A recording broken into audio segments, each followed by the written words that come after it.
Well, so before we start talking about crypto, have you guys had coffee yet? Yeah. So imagine if the Starbucks doesn't have coffee bean hedges, right? They don't hedge against the fluctuation of coffee bean price. And when you get a latte from it was $5, and 5 minutes later it refreshes to $7, and in the afternoon it goes to $3, it's just back to $20 again. And imagine if you're on your way to Singapore, you look at airline tickets, and the airline industry doesn't have jet fuel hedges. And the ticket goes from $500 the next hour to $700. And it's just all these fluctuations are passed on to the end users, to you. And this is the experience of using gas on crypto today. And every second, every minute, the cost changes. So why is this relevant for commodities, for commodity hedges? And this is because Blockspace is the commodity that's produced by these decentralized networks. And the validators, the miners, or proof of whatever, they spend resources to produce these blocks. And every interactions on crypto, doesn't matter how complex, doesn't matter how far away they're from L1, ultimately has to consume block space to settle on chain. So if crypto were to become a serious settlement layer for global commerce, this is going to be the core commodity. It is going to be the core economic relations that people are going to think about. So this dynamic has been codified into the blockchain since the genesis block of Bitcoin. Right? It used to be a very simple relationship where users submit transactions with a transaction fee attached. Miners go into the mempool, grab a bunch of transactions, grab them, and try to append them to the blockchain. So over time, as more applications develop, as more behaviors develop, as more conferences happen, the way that people produce block space and the way people consume block space have evolved over time. So there are more specialized roles involved in the production process of block space. The process becomes more segmented, different roles start taking on different responsibilities. And how people consume block space also has changed over time. So some people interact block space via centralized solutions, some people interact through L2, and some people are going to use, many more people are going to interact with crypto through smart contract wallets, through paymasters that handles the gas experience on behalf of the end users. So this is a very, very important, oh, sorry, I didn't, anyways. So this is a very, very important trend to study because it has a profound, rippling effect on the entire industry, right? It affects everyone. And these trends on how these behaviors evolve, we can identify the macro trend and the micro trend. So the micro trend is determined by how exactly is block space being allocated, how transactions get through, and what is the order of the transaction, and who gets to determine that. And the macro trend concerns with the overall supply and demand of block space. So it's important to know that not all block space are created equal, right? So when they're over the past few years, there are tons of extremely overfunded L1s that are just completely ghost towns that nobody uses. And when demand surges, the people tend to use the same block space. These, and I think the previous panel has brought up some very interesting points, very good points on, okay, how the oversupply of the specific block space they're seeking affect the experiences when the demand surges. So let's take a closer look at the micro trends on how the block space production process has changed over time. And this is, it used to be a very simple process of just a first price auction. And over time, and this introduction of different specialized roles was much catalyzed by MEV. Well, so MEV has been around has existed for a very long time, but the awareness didn't really develop until Phil's paper on PGA, Priority Gas Auction, which led to Flashbots, led to MEV-Geth, to MEV-Boost, to MEV-Shares, and all of the solver filler roles that evolved in the intent-based architecture. So this is, in the future, there's going to be more specialized role getting introduced, and this is going to be one of the most interesting part that involves how the block building process is going to evolve.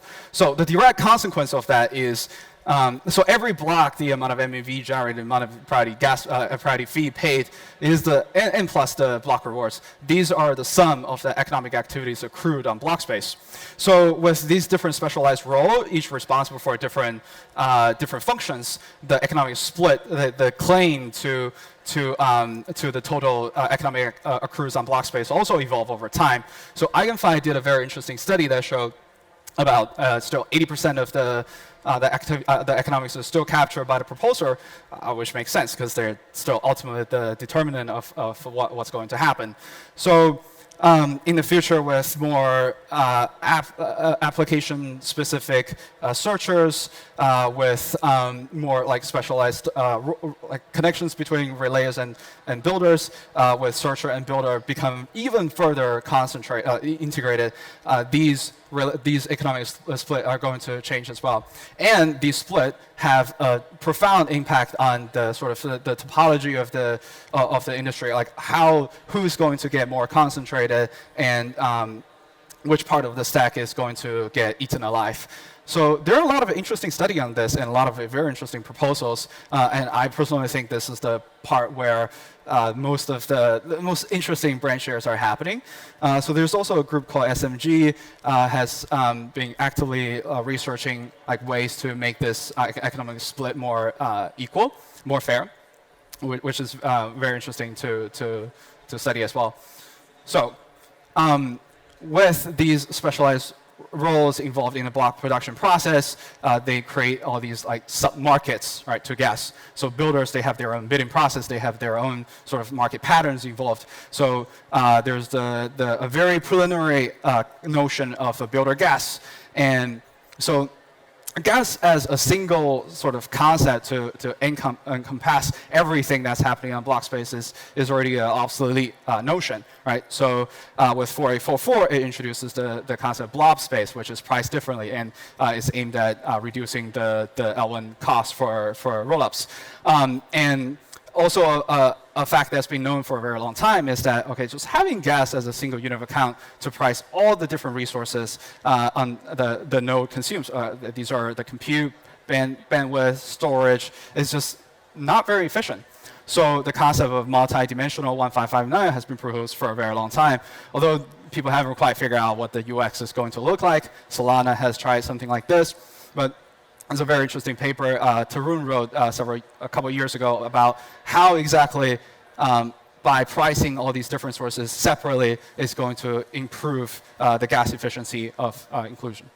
And another very interesting trend for gas and gas variants is that with the rise of paymasters, services like Visa, like Circle, they're able to, or even just like variants of dApps, they're able to support end users to pay gas with native tokens.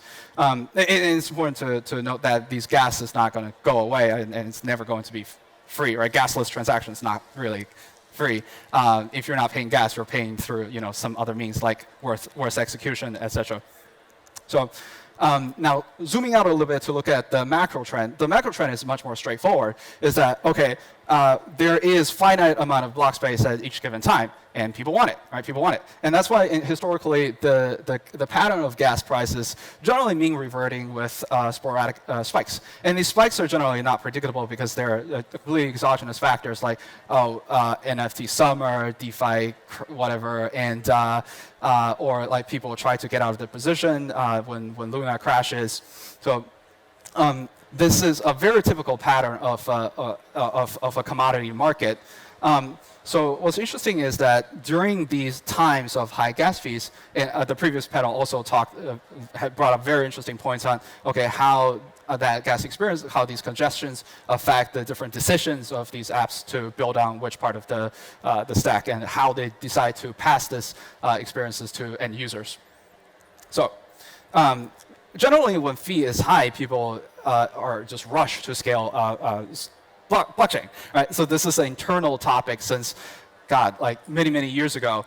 And there's always a mismatch between when demand surges versus the availability of amount of block space at the time. And this is because demand, they come fast. They come fast and go fast. But scaling block space is incredibly slow.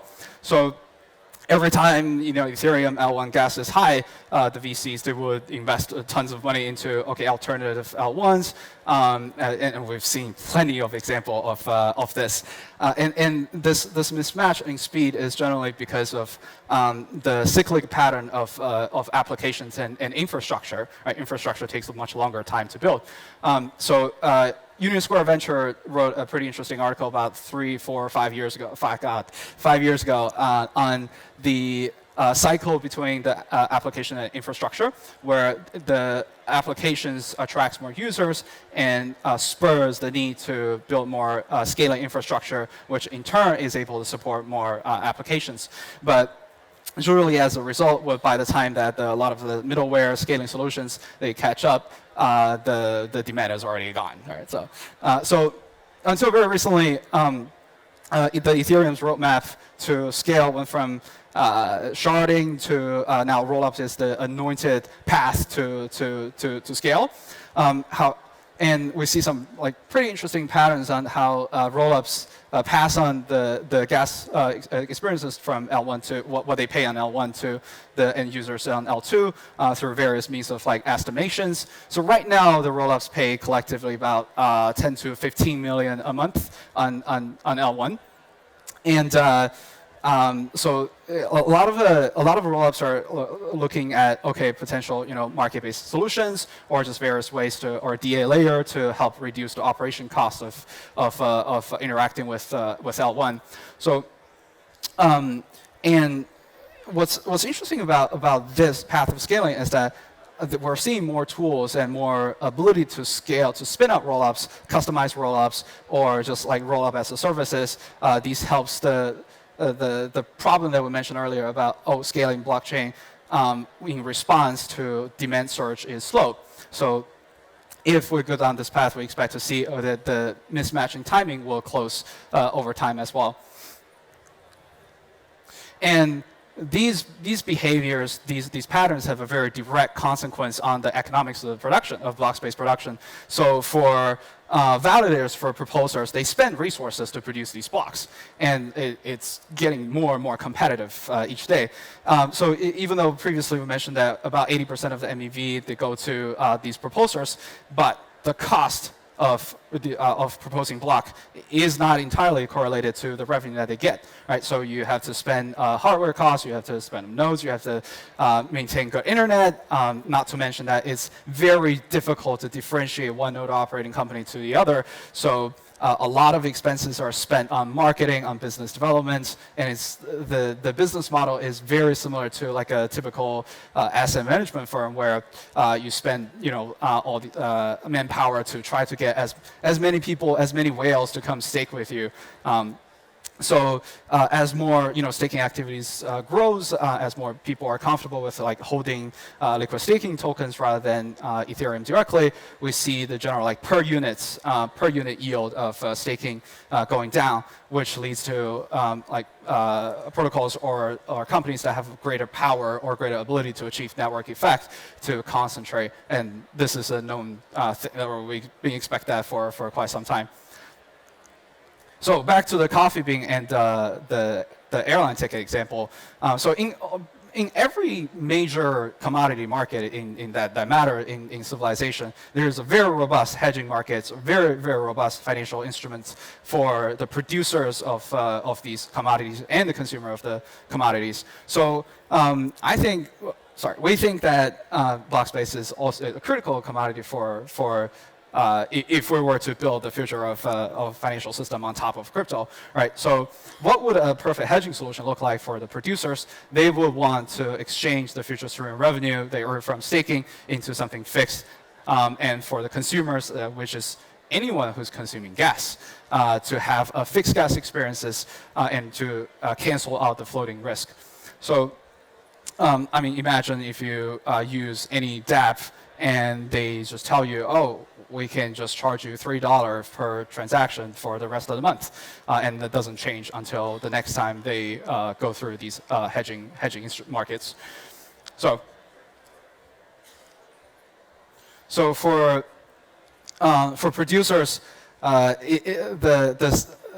the block proposing process is getting commoditizing very fast. There's very little ability for one node operator to differentiate from another. So this type of instrument that give them predictability over their cash flow over the course of, let's say, a month or 3 months can help these companies better manage their expenses, plan for expansion or firing people, or decide, okay, which business line is working well for the time being, what is not.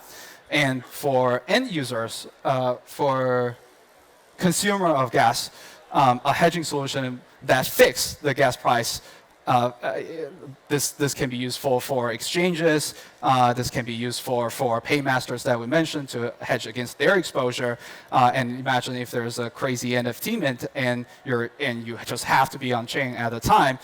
You are able to offset some of the gas costs by putting these hedging solutions ahead of time.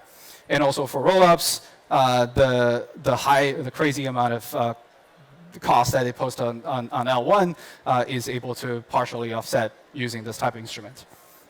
So this is what we're building, and we're currently in beta with several rollups, trading firms, select partners. If this is interesting to you, let me know. Thank you.